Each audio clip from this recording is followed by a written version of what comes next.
বিসমিল্লাহির রহমানির রহিম। প্রিয় দর্শকবৃন্দ, আজ আপনাদের মাঝে একটি রিচার্জেবল ফ্যানের প্যাকেজ নিয়ে এসে পড়লাম। এই ভিডিওটা ধৈর্য সহকারে দেখতে বললে আপনারা এই বিষয়ে অনেক কিছু জানতে পারবেন। এই রিচার্জেবল ফ্যান ব্যাকআপ দিবে 10 থেকে 12 ঘন্টা, এবং কিভাবে ব্যাকআপটা দিবে এটা আমি আপনাদেরকে বিস্তারিত বলবো।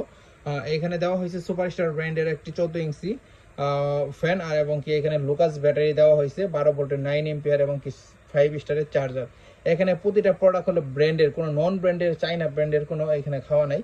চার্জারটা হলো অরিজিনাল চাইনা ব্র্যান্ডের। এই জানে এই চার্জারটা হলো একদম টপ লেভেলের একটা চার্জার। যারা আমাদের কাছ থেকে নিতে চান বাংলাদেশের যে কোনো জায়গায় নিতে পারবেন। এই প্যাকেজটা ব্যাকআপ দিবে আপনাকে 10 থেকে 12 ঘন্টা, একদম 10 থেকে 12 ঘন্টা, এবং 4 থেকে 5 বছর ইউজ করতে পারবেন। এখানে যে পাওয়ারফুল ব্যাটারিটা দেওয়া হয়েছে এটা রহিম আফরোজ ব্র্যান্ডের একটা লুকাস ব্যাটারি। দেখেন এই ব্যাটারির দামটাই আছে আপনার 2180 টাকা। একটা ব্যাটারি কি পরিমাণ উন্নত হলে আপনার 2180 টাকা হবে 12 ভোল্টের 9 এম্পিয়ার। এমনকি বাজারে কিন্তু আপনি চাইনা ওই যে নর্মাল ব্যাটারিগুলো কিন্তু আপনি পেয়ে যাবেন আপনার 1900 টাকা দিয়ে, কিন্তু এই ব্যাটারিটা এরকম না। এগুলো ব্যাটারি হলো পানির ব্যাটারি। এগুলো আপনি 4 থেকে 5 বছর অনায়াসে ইউজ করতে পারবেন, এবং কি ব্যাকআপ টাইম পাবেন দীর্ঘদিন। আপনার এই ব্যাটারিটা, এই প্যাকেজটার দাম পড়বে মাত্র 5000 টাকা। যারা নিতে চান যোগাযোগ করে বাংলাদেশের যে কোনো জায়গায় নিতে পারেন। ধন্যবাদ। আসসালামু আলাইকুম।